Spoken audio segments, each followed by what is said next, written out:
Curricularização da extensão na UFC. O ensino superior não se constitui somente do ensino, também da pesquisa e da extensão como suas finalidades. A extensão, em especial, integra a sociedade e as experiências vividas no ambiente acadêmico, além de complementar a formação profissional no ensino superior. Olá, sejam todos muito bem-vindos ao podcast do PAAP, um espaço para conversarmos com professores, profissionais e especialistas em diversos temas relacionados à educação e à Universidade Federal do Ceará. Este podcast faz parte do Programa de Apoio e Acompanhamento Pedagógico da Coordenadoria de Inovação e Desenvolvimento Acadêmico, a COIDEA, vinculada à EIDEA. O PAAP atua também em parceria com a Prograde e a Progep, e visa a integração e formação de professores, técnicos e estudantes da UFC, considerados a nossa tríade humana, que dá sustentabilidade à universidade. Muito prazer, eu sou Marlon Lima e hoje converso com a professora Nádia Montenegro, que é graduada em Engenharia Civil pela UFC, mestra em Engenharia de Transportes pela USP e doutora em Engenharia de Produção pela Federal de Santa Catarina. É professora da UFC junto ao Departamento de Engenharia de Transportes e é membro do Grupo de Pesquisa em Trânsito, Transporte e Meio Ambiente da UFC. É também coordenadora de extensão do campus do PC, da Pró-Reitoria de Extensão da UFC. Tudo bem, professora Nádia? Olá, muito obrigada pela oportunidade, Marlon. É um prazer estar aqui com você, com o PAAP, com a ideia para a gente discutir, ter um bate-papo acerca de temas tão importantes, como é o caso hoje da curricularização. Então, eu sou agradecida em nome da Pró-Reitoria de Extensão. Estamos aqui para tirar algumas dúvidas. Prazer é todo nosso, professora.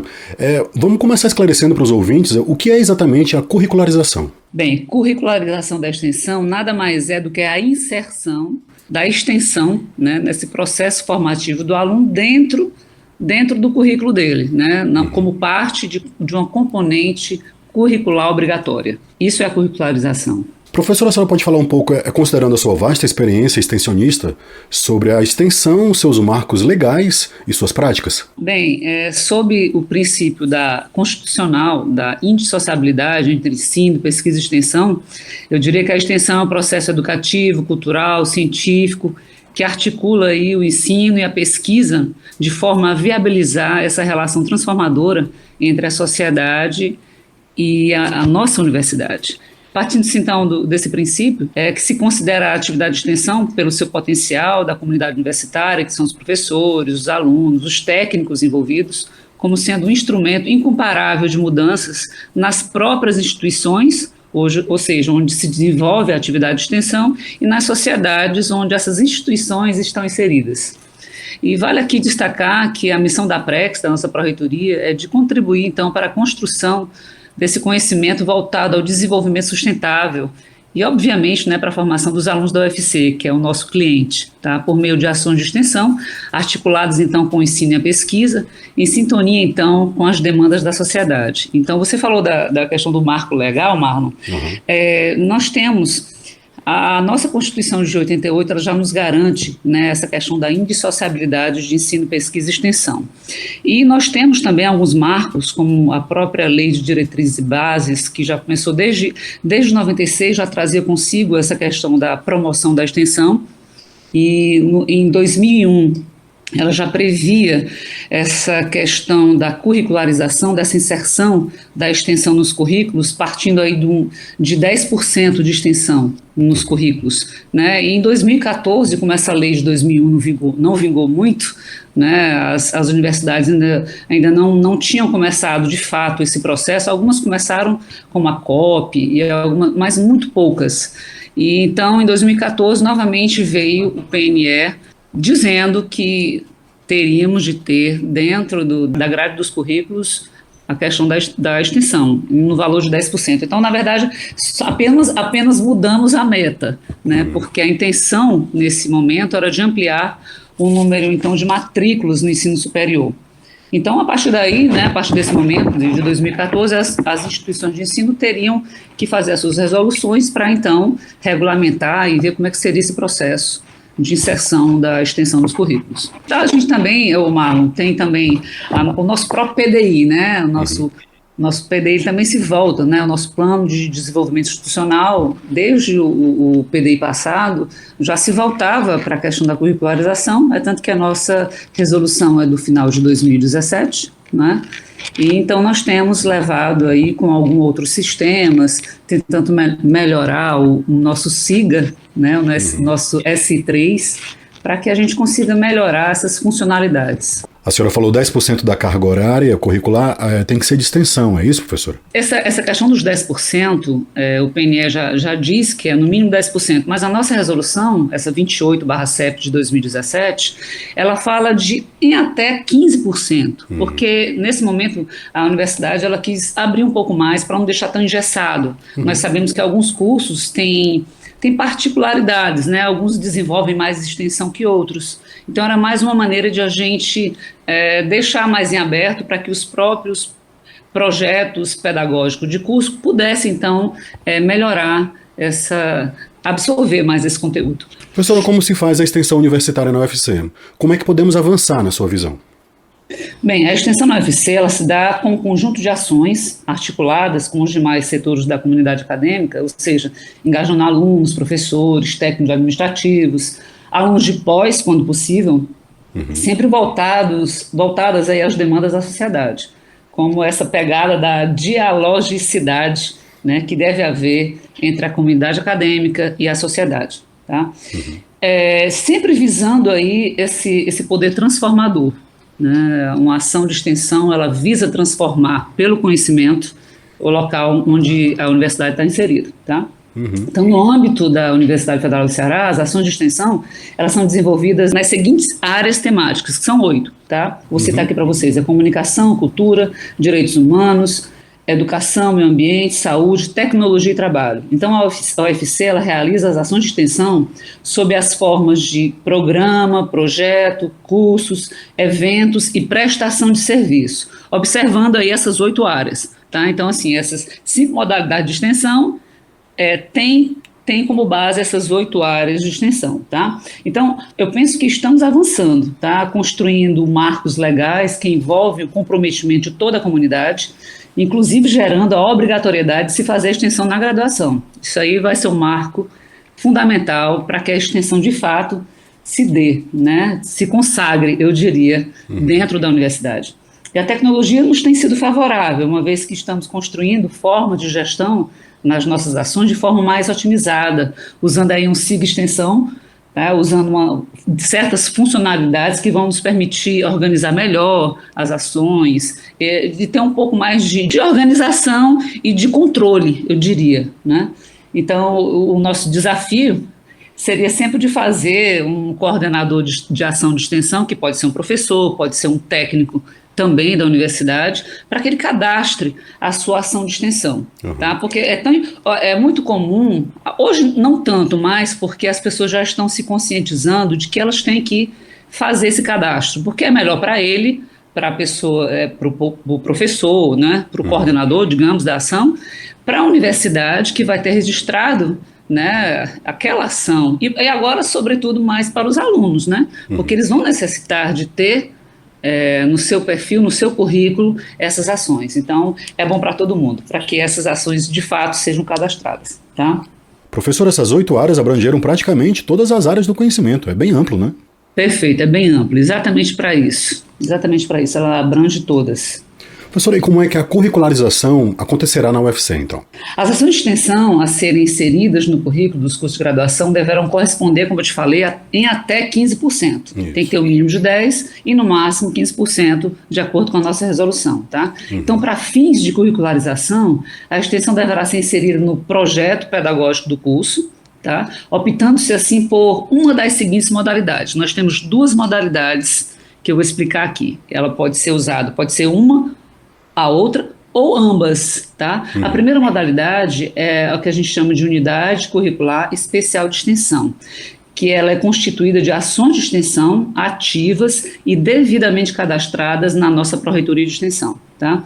Cujas temáticas são aquelas que eu te falei, né? Aquelas 8 áreas temáticas. A segunda forma seria a inserção da extensão nas disciplinas, né? Como parte de componentes curriculares obrigatórios. Então, teria essa primeira modalidade, essa segunda, ou então o misto.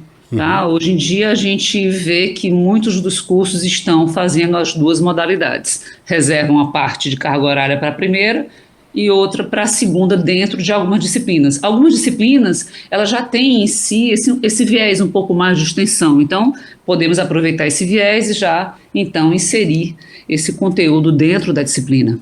Professor, os alunos têm acesso a esses cursos cadastrados já em algum lugar, não? No nosso site, né, e agora também com o SIGA Extensão, os alunos vão ter essa disponibilidade de verificar, né, quais são as ações que existem.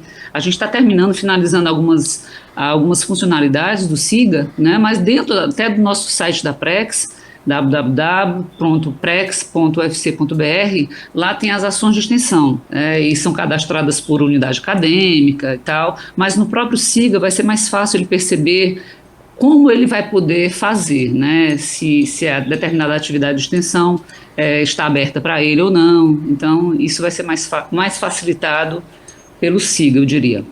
São cursos para alunos, né, mas tem também para servidores da UFC? É assim, as atividades de extensão, como te falei, nós temos 5 modalidades: prestação de serviços, programas, projetos, cursos e eventos, tá?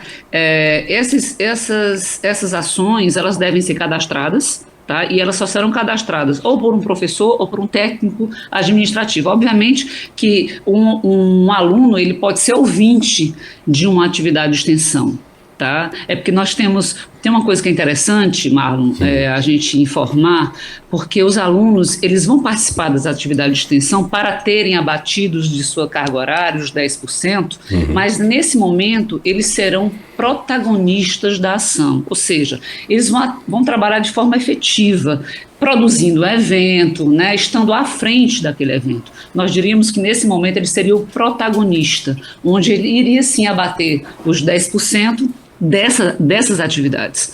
Ele pode sim ainda ser um ouvinte de uma ação de extensão, mas aí ele vai aproveitar isso aí apenas como nas atividades complementares, entende? Não mais nas atividades de extensão em si, porque aí ele deixou de ser protagonista, ele passou a ser somente um ouvinte.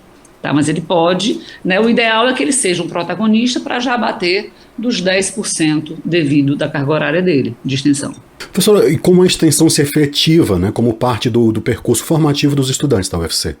Bem, no processo de curricularização, se o curso optar pela criação da unidade especial de extensão, pela modalidade 1, né, ele vai escolher dentre as áreas temáticas apresentadas anteriormente, aquelas 8 áreas, o curso vai escolher o que ele achar pertinente àquele curso. Tá? Eu diria até que é interessante quando o NDE for fazer o reajuste ou a mudança, né, essa adequação do PPC, que eles observem a inserção das áreas, porque se o PPC abrir para todas as áreas, fica mais fácil de o aluno ir buscar fazer uma atividade de extensão. Se ele é da engenharia, ele pode ir na medicina, na educação física, lá no ICA, não é? E se de repente o PPC é um pouco mais restrito, com áreas mais definidas, né? Aí o PPC vai definir isso, digamos assim, os profissionais daquele curso, né? Os professores irão definir isso, tá? Então, quanto mais restrito for, menos oportunidade o aluno vai ter de fazer,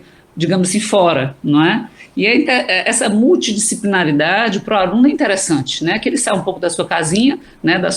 Do seu ciclo e vá conhecer um pouco mais a universidade em outros campos. Essa é a intenção também da extensão, fazer esse movimento, né? Para que o aluno conheça melhor até as atividades dentro da universidade. A senhora falou do NDE, né, que é o Núcleo Docente Estruturante, não é isso? Exatamente. Eles têm essa missão hoje de estarem fazendo esses ajustes, não é? Porque, segundo a nossa resolução, nós temos até dezembro de 2022 para que todos os cursos já estejam adequados, né? Em 2023 a coisa já vai estar rodando definitivamente. Professora, e hoje, como é que está o processo de curricularização da extensão na UFC? Bem, hoje nós temos na UFC, 125 cursos, né, uma universidade bem grande a nossa. Desses 125 cursos, 46 estão sofrendo ajustes dos seus PPCs, né, eu diria que 14 cursos já estão devidamente curricularizados, 32 estão em propositura. Tá, então são 18 na modalidade 1 e 2, 5 na 2 e a modalidade 1, 20. Então as pessoas estão começando a tentar para definir melhor. É interessante, Marlon, até citar. A modalidade 1, quando a gente fala de modalidade 1, onde os alunos vão ter a oportunidade de fazer a extensão em projetos, né, nas ações de extensão, eu diria, é interessante que aquela unidade acadêmica daquele aluno tenha cadastradas as ações, né, que permitirão com que ele consiga fazer isso. Tá? Se de repente eu estou numa unidade curricular em que a minha unidade ela tem pouquíssimas ações cadastradas, não é conveniente nem prudente que o NDE vá dizer que aquele curso vai ter que fazer toda os 10% de extensão na modalidade 1, se o próprio curso não oferece. Né? Então é muito interessante que haja esse reconhecimento, né? Essa noção, né, de como é que esses alunos vão poder fazer isso. Se eu tenho poucas atividades de extensão, o ideal é que eu motive as pessoas que cadastrem, né, para que isso fique mais ampliado para a comunidade como um todo, e também que ele consiga inserir isso também nas disciplinas, para não ficar só em uma ou só em outra, não é? Então fazer um mix aí do melhor ajuste, eu diria, para cada curso. Professora Nádia, quais experiências a senhora julga exitosas e quais os desafios para esta implantação? Bem, é um processo, né, Marlon? É um processo que a gente, obviamente, só vai entender melhor quando ele estiver mais avançado, eu diria, mas tem alguns cursos que já estão começando a se movimentar. A gastronomia é um deles, né, que já vem propondo essa ação há algum tempo. Então, a gente percebe que os PPCs, eles têm que sofrer um determinado ajuste em cada 5 ou 10 anos, e os PPCs estão fazendo isso agora, né, tentando inserir exatamente esse quesito maior, que é o desafio de colocar a extensão. E, de novo, uma coisa que é importante é os professores entenderem, né, entenderem melhor a extensão em si, né, e se mobilizarem para essa mudança, né, que eu espero que ela se dê de uma forma mais serena e mais ajustada, porque a gente não tem mais tanto tempo, né? Então, assim, eu vejo que alguns NDEs estão correndo, não é? Porque, assim, o professor, os coordenadores, eles têm várias atribuições, né? Mas essa é mais uma atribuição que os cursos terão de fazer nesse curto período, que já vem de um tempo, né? Não começou agora, mas o prazo dele vai ser final de 2022. Professora, deu vontade da gente sair daqui e já ir acessar o site da Prex e procurar os cursos que estão ativos, né, professora? Por favor, é uma maneira muito, muito interessante de o aluno já começar a se inteirar desse processo, né, que daqui a pouco vai ser muito comum na vida dele, mas ele já começando, ele já vai começar a perceber onde é que ele pode fazer. Obviamente que ele tem que ter noção se o curso dele optou por quais modalidades, né? Então ele já vai começando a ver essas modalidades. Se for na modalidade 1, então ele vai lá no site da Prex e ver quais são as ações que já estão cadastradas, se ele pode ou não se envolver naquela ação, não é? Então é uma maneira de ele até conhecer um pouco melhor a ação, verificar se aquela ação realmente vai mexer com ele, se ele vai se motivar a fazer aquela ação de extensão, porque nós temos variadas ações de extensão, né? Naquelas 8 horas que a gente falou, não é? Então, assim, nós temos o céu é o limite. Então, o aluno, se ele quiser fazer em várias áreas para conhecer, ele também vai poder fazer. E ele, observando lá nosso site, nós temos muitas ações de extensão, né? Então, ele vai poder, em algum momento, também se voltar a algumas delas. Principalmente agora nessa era da educação à distância, né, professora? Abriu muitas portas, né? Muitas portas, é verdade, muitas portas. Viemos nos reformular nesse momento, né? Então é isso, eu gostaria de informar que o canal do YouTube do PAAP conta com vários vídeos formativos. É só acessar o YouTube, digitar PAAP na pesquisa e você encontra o nosso canal. Para conhecer mais sobre o nosso trabalho, você também pode acessar paap.ufc.br. Lá estão todas as nossas informações e também todas as nossas redes sociais. Professora Nádia, muito obrigado por ter aceito o nosso convite para participar desse programa, pelos esclarecimentos tão importantes. A senhora gostaria de encerrar para a gente? Eu gostaria. Eu acho que eu deixei de falar que no nosso site também, Marlon, a gente tem uma abinha lá só sobre curricularização. E lá a gente tem um guia, né? Tudo que a gente conversou aqui, lá está de uma maneira mais simplificada, eu diria, de forma mais didática. Então, eu pediria que o pessoal, né, os professores, quem tem ação de extensão, quem ainda não entendeu esse processo, que comece a entender, porque vai ser necessário, né, vai ser uma forma de a gente agilizar, eu diria, esse momento. Então, acesse o canal da Prex, ao site da Prex, e qualquer dúvida, nós estamos na Pró-Reitoria de Extensão para tirarmos. Eu agradeço aqui mais uma vez a oportunidade. A gente que agradece, professora, foi um prazer. Então é isso, a todos um grande abraço e até o nosso próximo encontro. Tchau, tchau.